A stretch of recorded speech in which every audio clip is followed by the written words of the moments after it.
ce repas que tu as préparé avec attention pour chacun d'entre nous. Seigneur, puisses-tu bénir ton serviteur, qu'il puisse donner ce qu'il a reçu, afin que ton peuple soit édifié, que son peuple soit encouragé, que ton peuple soit béni, que ton peuple reçoive une réponse à une question posée. Seigneur mon Dieu, utilise-le comme tu veux, que sa bouche, Père Tout-Puissant, redonne ce seul que tu lui as donné à donner, Seigneur mon Dieu, que sa chair se taise, Seigneur mon Dieu, et que ton Saint-Esprit agisse pleinement au nom de Jésus-Christ, notre Seigneur et Sauveur. Amen. Merci Seigneur. Alors dis bienvenue, Pasteur Bruno. Bienvenue, Pasteur Bruno. Merci beaucoup.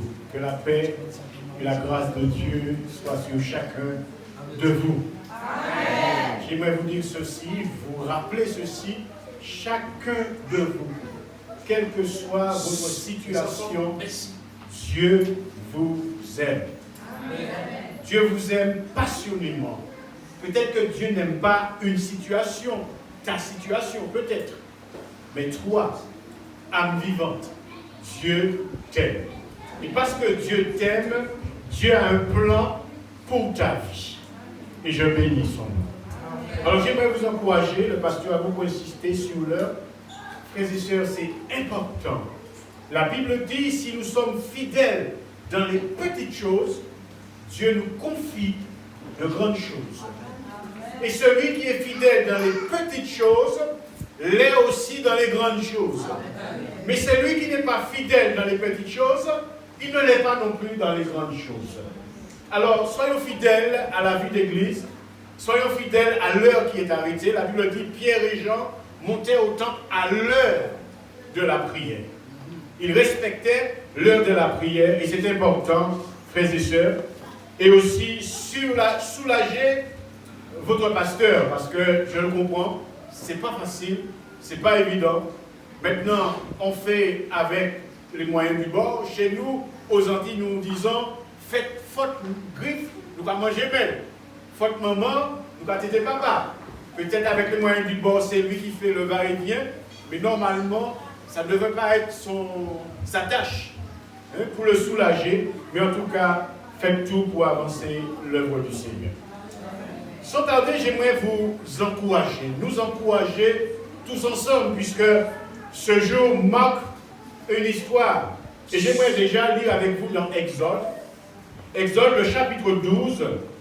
Nous allons déjà lire le verset 24. 24 à 28 dans Exode. Mais tout le chapitre 12 d'Exode nous rappelle cette période dans laquelle nous nous trouvons et l'importance de cette fête dont nous appelons Pâques. Normalement, théoriquement, si le monde avait compris ce qui s'était passé, ce que Pâques veut dire, il y aurait eu silence sur la terre aujourd'hui pour donner gloire à Dieu. La Bible nous dit ceci dans Exode chapitre 12 à partir du verset 24. Vous observerez cela comme une loi pour vous et pour vos enfants à perpétuité. Verset 25. Quand vous serez entrés dans le pays que l'Éternel vous donnera selon sa promesse, vous observerez cet usage sacré. Retenez ce mot sacré. Et verset 26, important. Et lorsque vos enfants, verset 26, lorsque vos enfants vous diront, que signifie pour vous cet usage? Vous répondrez, c'est le sacrifice de Pâques en l'honneur de l'Éternel qui a passé par-dessus les maisons des enfants d'Israël en Égypte, lorsqu'il frappa l'Égypte et qu'il sauva nos maisons. Le peuple s'inclina et se prosterna, et les enfants d'Israël s'en allèrent et firent ce que l'Éternel avait ordonné à Moïse et à Aaron. Ils firent ainsi. Et nous bénissons Dieu pour sa parole, parce que sa parole est la vérité. Amen. Vous avez quelque chose à transmettre à vos enfants. Mais pour transmettre quelque chose, il faut que vous ayez la chose, que vous contrôlez la chose, que vous savez ce que c'est. Est-ce que vous savez ce que c'est que Pâques? Puisque vos enfants vous poseront la question, mais pourquoi fêtez-vous cette Pâques, cette fête? Bien-aimés frères et sœurs, et il faut que nous soyons capables de répondre à nos enfants. Vous savez, j'aimerais lire un autre texte avant de revenir dans Exode. Nous allons lire dans 1 Corinthiens, le chapitre 5, le verset 7 à 8. 1 Corinthiens, le chapitre 5, verset 7 à 8. Ah oui, c'est en face de moi, je n'avais pas vu. Alors, il dit, faites disparaître le vieux levain, afin que vous soyez une Pâque nouvelle, puisque vous êtes sans levain, car Christ, notre Pâque, a été immolé. Le verset 8. Célébrons donc la fête, non avec du vieux levain. Et vous savez, le vieux levain, c'est quoi? La malice, la méchanceté, les choses mauvaises dans notre cœur. Dans quel état tu es venu ce matin?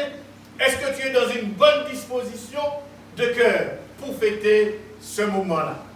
Il dit, célébrons donc la fête, non avec du vieux levain, non avec un levain de malice et de méchanceté, mais avec le pain sans levain, de la pureté et de la vérité. Le ton est donné. Christ est notre Pâque. Pour comprendre ce que cela veut dire, nous retournons dans Exode chapitre 12.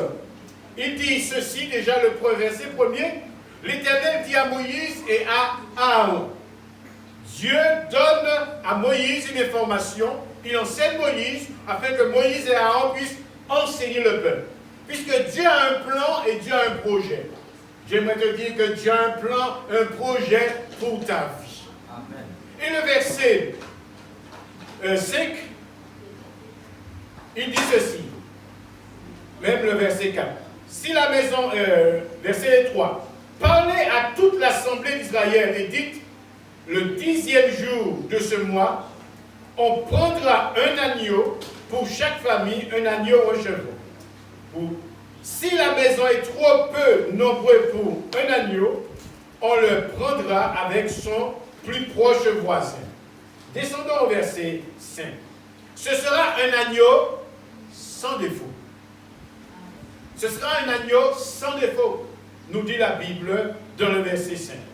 Un mâle âgé d'1 an. Vous pourrez prendre un agneau ou un chevreau. Vous le garderez jusqu'au 4e jour, etc. Descends au verset 12. Puisque tout le chapitre, c'est à lire. Et je vous encourage à lire le chapitre à la maison.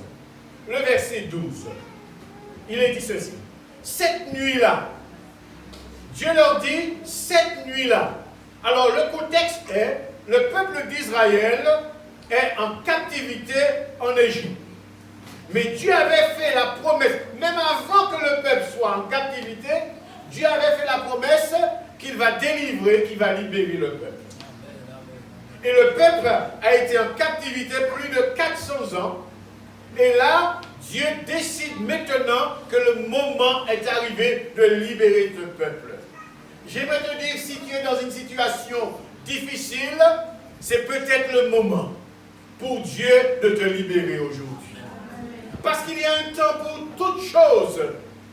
Et Dieu n'oublie jamais ses enfants et les promesses faites à ses enfants. Il y a une promesse sur ta vie. Faites confiance au Seigneur. Et la Bible nous dit le moment est arrivé et Dieu dit à Moïse qu'est-ce qu'il faut faire pour que la puissance de Dieu se manifeste. Et je reprends le verset 12. Cette nuit-là, je passerai dans le pays d'Égypte et je frapperai tous les premiers-nés des pays d'Égypte, depuis les hommes jusqu'aux animaux. Et j'exercerai des jugements contre les dieux de l'Égypte. Je suis l'Éternel. Mais qu'est-ce qui s'est passé? Nous n'avons pas lu tout le texte, mais dans tout le texte, l'agneau sans défaut que Dieu a demandé de prendre pour une famille La Bible dit, vous allez prendre le sang et vous allez mettre sous les linteaux des portes. L'histoire que vous connaissez. Pourquoi? Parce que Dieu a un plan. Pâques nous parle du jugement, un jugement contre l'ennemi de Dieu, contre l'ennemi du peuple. Et Pâques aussi nous révèle l'amour de Dieu pour son peuple et la puissance de Dieu qui va se manifester en faveur de son peuple. Verset 13 dit, le sang vous servira de signe sur les maisons où vous serez. Je verrai le sang et je passerai par-dessus. C'est ce que Pâques veut dire. En créole, nous dit, je passerai par-dessus. Et c'est ça, Pâques. Passer par-dessus. Pâques veut dire épargner. Dieu veut t'épargner quelque chose. Dieu veut passer par-dessus et t'épargner du jugement. Mais il y a quelque chose à faire.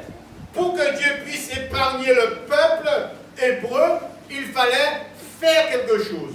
Et j'aimerais vous dire que Dieu ne fera pas pour vous ce que vous devez faire. Dieu a sa part, mais toi aussi, tu as quelque chose à faire si tu veux que Dieu passe outre. Si tu veux que Dieu épargne, il y a quelque chose à faire. Et c'est pour cela qu'il faut examiner parfaitement sa vie et voir s'il y a des choses qui sont contraires à la volonté de Dieu. Et nous devons nous humilier devant Dieu et abandonner tout ce qui contribue à freiner la bénédiction, à empêcher la bénédiction dans notre vie, si nous voulons que Dieu nous bénisse. Le peuple va faire ce que Dieu lui demande. Et il va mettre du sang sous les linteaux des portes. Et il dit, le sang vous servira de signe sur les maisons où vous serez. Je verrai le sang et je passerai par-dessus. Il n'y aura point de plaie qui vous détruise quand je frapperai le pays d'Égypte. Verset 14, vous conserverez le souvenir de ce jour. Voilà pourquoi nous nous rappelons Pâques. Dieu nous demande de nous souvenir de ce jour.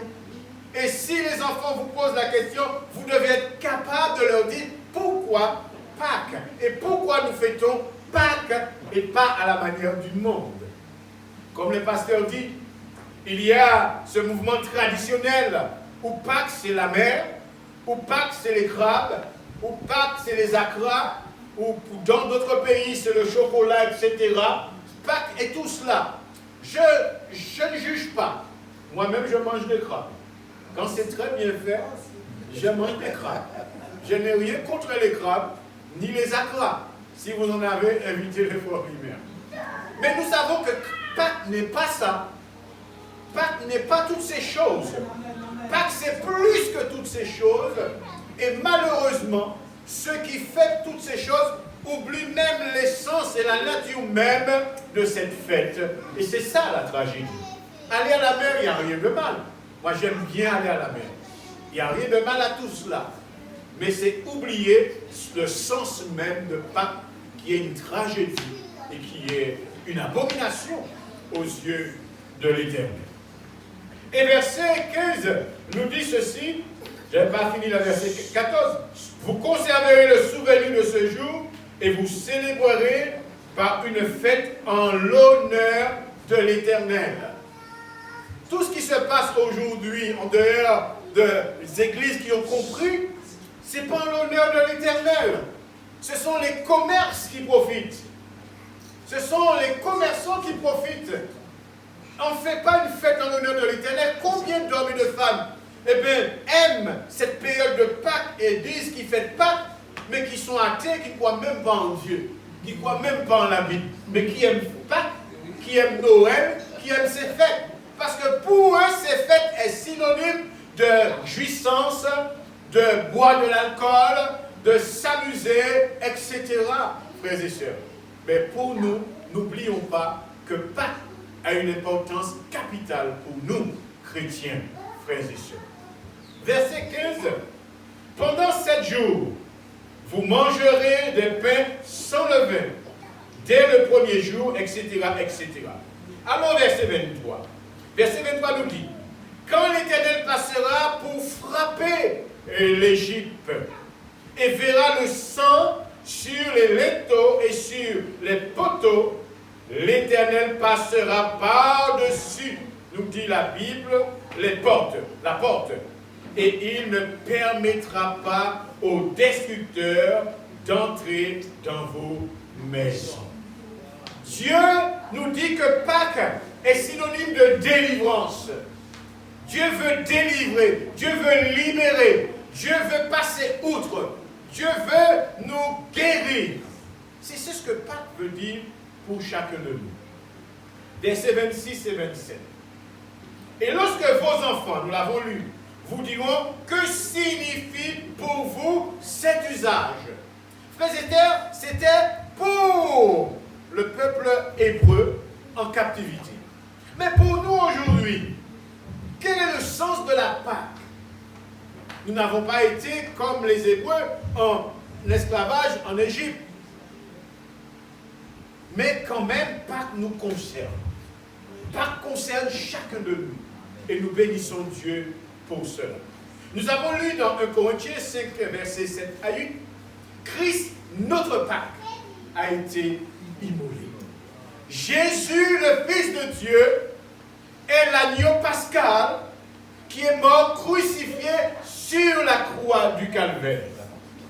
Jésus est celui qui a versé son sang précieux. Et le sang de Jésus est le sang qui nous lave, nous purifie et nous justifie. Et celui qui a reçu Jésus dans sa vie comme Sauveur et Seigneur, il est lavé par le sang de Jésus. Le sang de Jésus est sur lui. Et quand Dieu le regarde, Dieu ne le voit pas, Dieu voit le sang de Jésus sur sa vie et nous sommes délivrés et Dieu passe outre. Amen, amen. Dieu passe outre. Les gens peuvent vous condamner par rapport à vos fautes passées, à vos mauvaises vies, mais Dieu ne regarde pas à ces choses. Dieu regarde au sang de Jésus qui est un signe que quand le destructeur va passer, Dieu va voir le signe et va passer outre. Frères et sœurs, nous avons tout pour donner gloire à Dieu pour le sacrifice de Jésus à la croix. Dieu a tant aimé le monde qu'il a donné son Fils unique, afin que quiconque croit en lui ne périsse point, mais qu'il ait la vie éternelle. Et la suite du verset dit ceci: Dieu n'a pas envoyé son Fils dans le monde pour juger le monde. Nous aimons juger. Nous aimons juger. Moi aussi. Et je dois faire un travail. Ce matin, hier, j'étais en train de méditer sur les principes de tolérance dans Romains 14. Principes de tolérance. Et je me suis dit, Bruno, tu as un travail à faire sur toi. Le pasteur parlait de la langue. C'est un petit membre, mais qui est dangereux. Et je me suis dit en lisant, vous pouvez lire chez vous, principe de tolérance. Nous ne sommes pas tolérants. Je ne dis pas qu'on doit accepter le péché, le mal, mais on accuse trop facilement, on juge trop facilement. Mais la Bible nous dit que Jésus, Dieu l'a envoyé dans le monde, non pas pour juger, non pas pour condamner, mais pour sauver. Pour sauver. Frères et sœurs, Jésus, notre Pâques, a été immolé. Ça veut dire, quel que soit, vous savez, en Égypte, dans la maison où il y avait du sang sous les linteaux des portes, n'importe quelle personne qui se trouvait dans la maison, n'importe, même si c'était un Égyptien, n'importe quelle personne, même si c'était un royaume, même si c'était un marabout, même si c'était un marabout, même si c'était un marabout, même si c'était le pharaon, s'il se trouvait dans la maison, Dieu, pour Dieu, ce n'était pas tant les choses qui étaient dans la maison, mais le signe. Alléluia. Le signe sur la porte. Dieu passe, il voit du sang, il passe fort son chemin. Il dit au destructeur, ne touche pas cette maison parce qu'il y a du sang. Frères et sœurs, mettez-vous à l'abri sur le sang de Jésus. Quelle que soit la vie, quelles que soient vos erreurs, mettez-vous, faites-vous laver par le sang de Jésus et restez sur le sang de Jésus. Et vous êtes à l'abri du destructeur. Vous savez, il y a un autre texte que j'aime beaucoup dans Romains. Romains, le chapitre 4, le verset 25, nous révèle la vraie nature la vraie valeur de Pâques. Romains chapitre 4, verset 26. Il est dit ceci, tant que ça affiche. Il dit, lequel a été livré pour nos offenses, est ressuscité pour notre justification. Pâques nous parle de l'agneau pascal, l'agneau sans défaut, qui est mort crucifié pour nous. Mais vous savez, si Jésus, qui a marché pendant, je parle de 3 ans et demi de ministère, parce que Jésus a vécu près de 33 ans et demi, mais 3 ans et demi de ministère, il a ouvert les yeux des aveugles, il a fait du bien, il a guéri les malades, il a chassé les démons, il a multiplié le pain. Jésus a fait de grands miracles. Jésus a ressuscité des morts, comme Lazare, comme une fillette de 12 ans, comme un fils de la veuve. Jésus a fait des miracles extraordinaires qu'aucun homme ne peut imiter. Et Jésus est mort pour nous. Mais si Jésus avait fait tout ça, et que Jésus était resté dans la tombe, tout ça n'aurait eu aucun sens. Et votre pasteur a insisté en ce matin, Pâques c'est la vie, alléluia. Nous parlons de la vie, alléluia. Nous ne parlons pas de la mort. Si Jésus avait fait tout cela, et après que Jésus soit mort, et que Jésus était resté dans le tombeau, notre foi n'aurait eu aucun sens. Nous n'aurions pas été pardonnés de nos péchés, de nos fautes, rien du tout de toutes ces choses. Nous ne serons même pas là ce matin.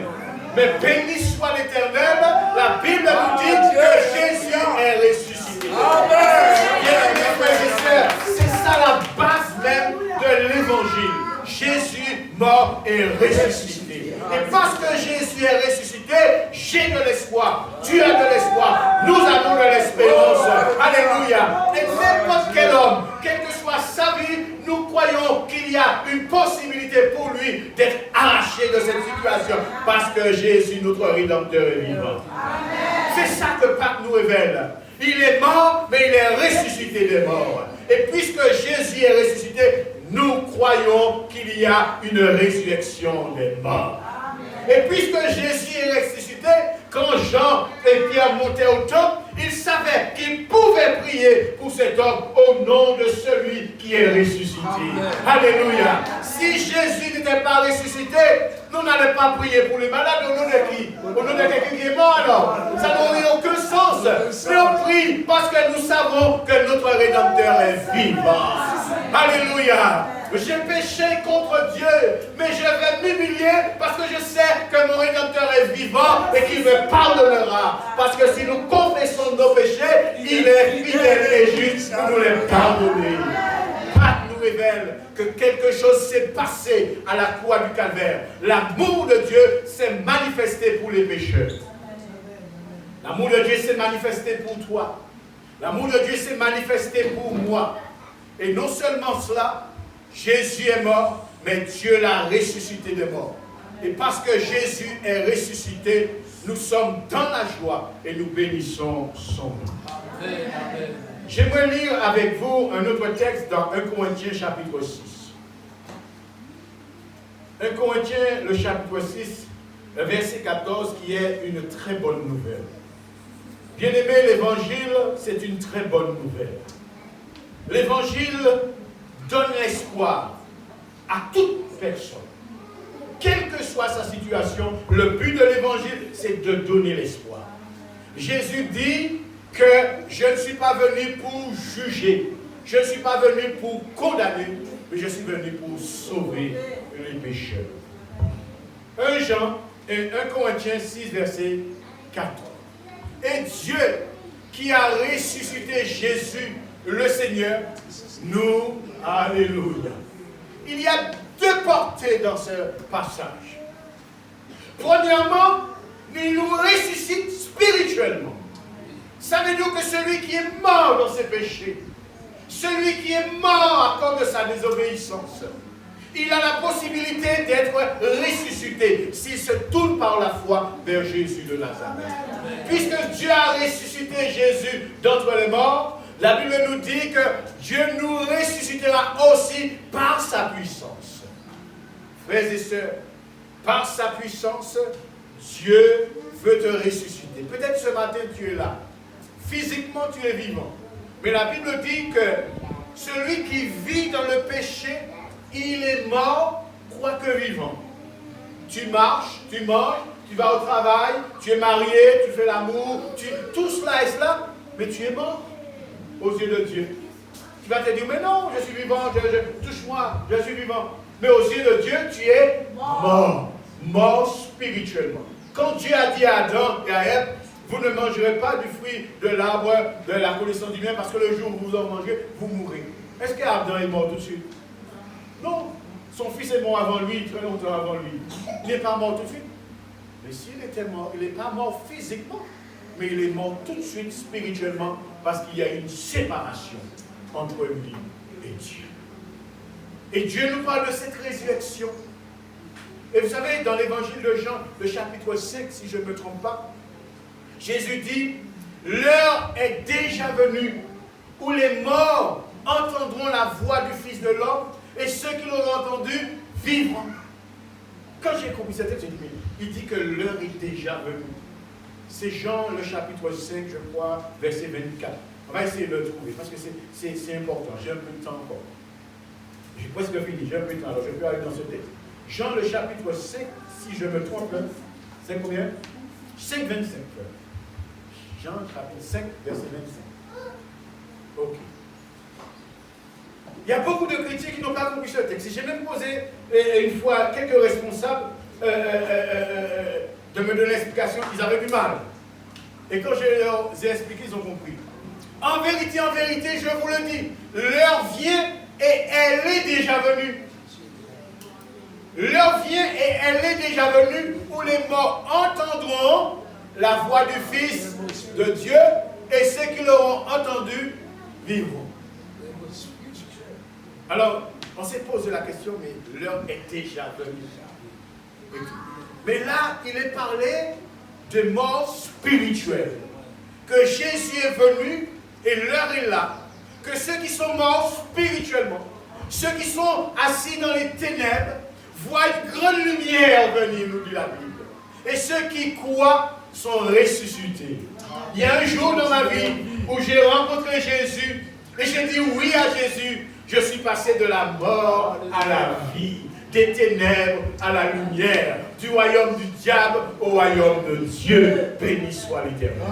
Mais aussi ce texte de Corinthiens nous dit que puisque Dieu a ressuscité Jésus d'entre les morts, il va nous ressusciter. Frères et sœurs, ayons l'assurance de notre salut. Si tu viens mourir maintenant, si tu as fait la paix avec Christ, si le sang de Christ t'a lavé, la mort ne pourra pas te retenir. La puissance de la résurrection te ramènera à la vie. Amen. Et pour l'éternité, nous serons avec Dieu. Que son nom soit béni. Voilà tout ce que Pâques nous dit, frères et sœurs. Voilà ce que Pâques nous raconte. 2 Corinthiens, chapitre 4, versets 14 et 15. Et ce sera là, dernier verset. 2 Corinthiens, chapitre 4, versets 14 et 15. Il est dit, sachant que celui qui a ressuscité le Seigneur Jésus nous ressuscitera aussi. Crois-tu cela? Amen, amen. Alléluia. Paul dit, j'ai envie de m'en aller. Vous savez, il y a beaucoup de gens qui ont peur de mourir. Mais la Bible dit, heureux dès à présent. On ne prend jamais ce texte-là, surtout dans les cérémonies, on prend ce texte-là. Mais la Bible dit, heureux, bonheur, pour ceux qui meurent dès maintenant en Christ Jésus. Vous n'aurez pas ce problème de retraite à 64 heureux dès à présent. Frères et sœurs, ce que la Bible dit, celui qui a le Christ vivra quand même, il serait mort. Celui qui a le Christ, il ne mourra jamais. Le corps va mourir, mais l'esprit retourne à Dieu qui l'a créé. Et nous sommes pour l'éternité avec Dieu, frères et sœurs. Il dit, sachez que celui qui est ressuscité, qui a ressuscité le Seigneur Jésus, nous ressuscitera aussi. Jésus et nous fera paraître avec vous en sa présence. Car tout cela arrive à cause de vous, afin que la grâce en... Bon, je regarde parce que c'est tellement écrit petit là. Car tout cela arrivera à cause de vous, afin que la grâce en se multipliant fasse abonder à la gloire de Dieu les actions de grâce d'un peuple grand et nombreux. Verset 15. C'est ça. C'est pourquoi nous ne perdons pas courage. Et lors même que notre homme extérieur se détruit, notre homme intérieur se renouvelle de jour en jour. Nous remercions Dieu. Tout cela est possible parce qu'il y a eu Pâques, parce qu'il y a eu la croix de Jésus. Jésus est la pierre angulaire. Si vous bâtissez, ne bâtissez pas sans Jésus. Il n'y a de salut en aucun autre, car il n'y a aucun autre nom qui a été donné parmi les hommes par lequel nous devions être sauvés. Il s'appelle Jésus. Alléluia. Il Jésus s'appelle veut passer outre. Jésus veut passer outre. Jésus veut t'épargner. Peut-être que tu es dans une situation. Tu es sous le coup du jugement. Tu es sous le coup de la condamnation. Tu t'es placé sur un joug étranger. Ta situation ne glorifie pas Dieu.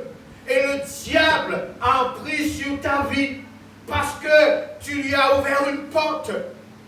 Et tu es accablé. Tu as perdu même tout espoir et espérance. Mais j'aimerais te dire que Dieu veut te laver par son sang précieux et passer outre de tes fautes, passer outre de ton malaise. Il veut te donner la vraie paix et la vraie joie. Nous devons dire et disons ensemble, Seigneur, merci pour Pâques. Merci pour Pâques, Seigneur. Alléluia, Seigneur. Parce qu'il y a eu Pâques. Et grâce à Pâques, je vis en espérance. Grâce à Pâques, mes péchés peuvent être pardonnés. Oh, grâce à Pâques, je peux être délivré de la puissance des ténèbres, de la puissance de Satan. Grâce à Pâques, je suis victorieux. Par ma vie appartient à Jésus. Je bénis Jésus. Alléluia. Et je vais te dire, s'il y a quelque chose dans ta vie qui ne glorifie pas Dieu, eh bien, ne reste pas dans sa vie, dans cette situation. Parce qu'il n'est pas là pour te condamner. Il n'est pas là pour te juger. Mais il est là pour t'aimer et pour te libérer. Il est venu pour libérer les captifs. Vous savez ce que Jésus a dit, ce que la Bible de Jean nous dit dans l'épître de Jean? Il est dit que Jésus est venu pour détruire les œuvres du diable. C'est là son travail. Détruire les œuvres du diable. Peut-être que dans ta vie, il y a des œuvres qui appartiennent au diable. Jésus veut détruire les œuvres. Peut-être que le diable a une influence sur ta vie parce que tu lui as ouvert une porte. Tu es accablé. David avait ouvert une porte en allant vers la femme d'Uri et David était malheureux, misérable. Il dit que la main de Dieu s'apesantissait sur moi. Il dit la vigueur n'était que sécheresse. Mes os se consumaient. David n'avait pas, il avait tout perdu. David était sec. La communion avec Dieu ne passait plus. David était... Et quand David a dit non, je ne peux pas continuer comme ça. David s'est humilié. La puissance de la repentance. David s'est humilié devant Dieu, sincèrement, honnêtement. Et Dieu a pardonné David. David a dit, tant que je me suis tu, tant que j'étais dans mon silence, dans ma situation, tant que je ne m'étais pas repenti, eh bien, j'étais accablé, malheureux.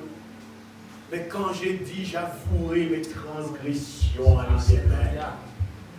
Et d'autant plus aujourd'hui, nous n'avons encore, là, le boulevard est encore plus grand parce que Jésus est mort. Si on s'humilie devant Dieu, quelles que soient les fautes, quelle que soit la situation, quel que soit, si on s'humilie, Dieu Dieu nous pardonne. La Bible dit dans Jean, tout péché peut être pardonné. Pourquoi? Parce qu'il y a eu Pâques. Parce que Jésus a été crucifié à notre place. Parce que Jésus a été condamné. C'est toi, c'est moi, c'est lui, c'est elle qui devait être sur la croix. C'est toi qui devais mourir sur la croix. Mais Jésus a pris ta place. Tu sais pourquoi il a pris ta place? Parce que même si tu étais monté sur la croix, mourir pour tes propres péchés, tu serais condamné parce que ton sang n'est pas pur et sans tache. Il fallait quelqu'un de sang pur et sans tache. Et Jésus était l'agneau pur et sans tache. Il a pris notre place, il est mort. Et en mourant sur la croix, Jésus a dit, tout est accompli. Et quand il le disait, il pensait à toi, il pensait à moi, il pensait à nous. Il a accompli une œuvre parfaite à la croix.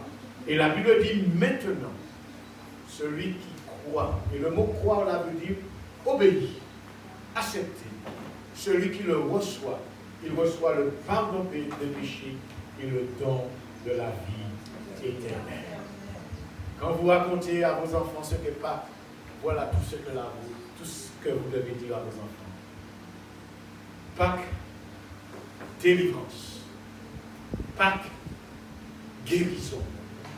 Pâques, nous affranchit lorsque nous recevons la grâce de Dieu. Frères et sœurs, s'il y a une personne ce matin qui dit oui, je me sens coupable de quelque chose en ce matin. Oui, je suis dans une situation et je sais que cela ne plaît pas à Dieu. Mais si Pâques est cette fête sacrée qui nous dit que Dieu est prêt à me délivrer, à passer outre, à me libérer, alors ce matin, je veux lui donner la possibilité d'agir sur ma vie. S'il y a une personne ici, quelle que soit ta situation, quel que soit le jugement qu'on porte sur toi, quelle que soit la condamnation qu'on porte sur toi, dis-toi que Dieu n'est pas là pour te juger et te condamner, mais pour te libérer. S'il y a quelqu'un qui dit, je ne te dis pas de me dire tes affaires, c'est pas ça, Dieu le sait, et tu le sais, cela me suffit. Mais juste te mettre debout, et le pasteur et moi, nous voulions prier avec toi, parce que c'est un jour de bénédiction, c'est un jour de grâce. De grâce. Un jour de grâce. Mais Dieu a dit au peuple, si vous voulez bénéficier de la grâce de Dieu, que Dieu passe outre. Je me pose la question, est-ce que ce jour-là, en Égypte, qu'il n'y a pas eu des maisons des Hébreux où ils ont douté, ils n'ont pas mis du sang? Je me pose la question, peut-être que pas, mais peut-être que oui. Peut-être que ceux qui étaient tellement accoutumés la souffrance pendant longtemps ne croyaient plus. Et peut-être qu'ils n'ont pas mis du sang, bien que ce soit des Hébreux, mais si l'ange passe, bien que ce soit une maison d'Hébreux, mais s'il n'y a pas de sang, le destructeur entre et il tue tout le monde. C'est le sang qui est important. Et tu as besoin du sang de Jésus sur ta vie. Tu as besoin du sang de Jésus. Et quelqu'un dit ce matin, je reconnais que j'ai besoin que Dieu me lave, que Dieu me purifie par son sang, afin que je ne sois pas détruit. S'il y a une personne qui dit ça, juste te mettre debout, et je vais prier avec vous, ainsi que vous connaissez. Alléluia. Frères et sœurs, monsieur, madame, l'évangile est et restera une bonne nouvelle. L'évangile n'est pas là pour condamner qui que ce soit. Si l'évangile condamne le péché, mais l'évangile ne doit pas condamner l'individu, mais lui ouvrir une porte de salut, une porte de sortie. C'est ça la bonne nouvelle de l'évangile. Il y avait une femme samaritaine, cette femme avait déjà été mariée 7 fois. Combien de personnes la méprisaient, la rejetaient? Mais Jésus a été vers cette femme. Jésus a été rencontrer cette femme. Non pas que Jésus cautionnait sa situation, mais Jésus a vu une âme pour qui il est venu mourir. Et Jésus a été vers cette femme et lui a ouvert la porte du salut. Jésus est bon pour chaque être humain. C'est pour cela que nous devons mépriser personne. C'est pour cela que nous devons rejeter personne. C'est pour cela que nous devons condamner personne. Et prier les uns pour les autres. Je vais prier pour toi. Et pendant que je prie pour toi, le problème dans ta vie, fais monter vers toi, dans le silence de ton cœur, cette situation. Si tu es sincère et honnête avec Dieu, il fera quelque chose. Cette personne, la situation qui te rend esclave, que tu te dis, mais quand même, je n'arrive pas, ou si je m'en sors, je vais perdre. Tu n'auras pas la force. Mais si tu es sincère, tu verras comment Dieu va mettre un dégoût dans ton cœur pour cette situation. Lui-même va mettre un dégoût pour cette situation et tu vas t'en sortir. Seigneur mon Dieu, je veux te remercier pour la croix, pour Pâques, où Jésus, l'agneau, sans défaut, sans tâche, est mort pour elle, est mort pour lui, est mort pour nous libérer, pour passer outre. Maintenant, Seigneur mon Dieu, tu vois la situation de ma soeur, de mon frère, de mon ami. Tu vois sa situation. Il se rend compte que c'est une situation qui la place en porte-à-faux avec toi. Il veut s'en sortir maintenant. Mais il n'a pas la force, elle n'a pas la force.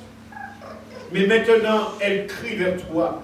Parce que ta parole lui a donné espoir. Ta parole lui a dit que Pâques est là, non pas pour la condamner, mais pour la libérer et la sauver.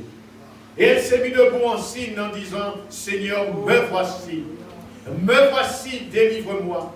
Me voici, guéris-moi. Alors Seigneur, entends la prière de cette personne, de cette dame, de cette jeune fille, de ce monsieur, de la sœur, du frère. Entends, s'il te plaît, cette prière et exauce sa prière en la délivrant, Seigneur, en accordant la paix du cœur, la paix intérieure au nom de Jésus, qui est mort bien plus, qui est ressuscité des morts, qui est assis à ta droite et qui intercède pour chacun maintenant.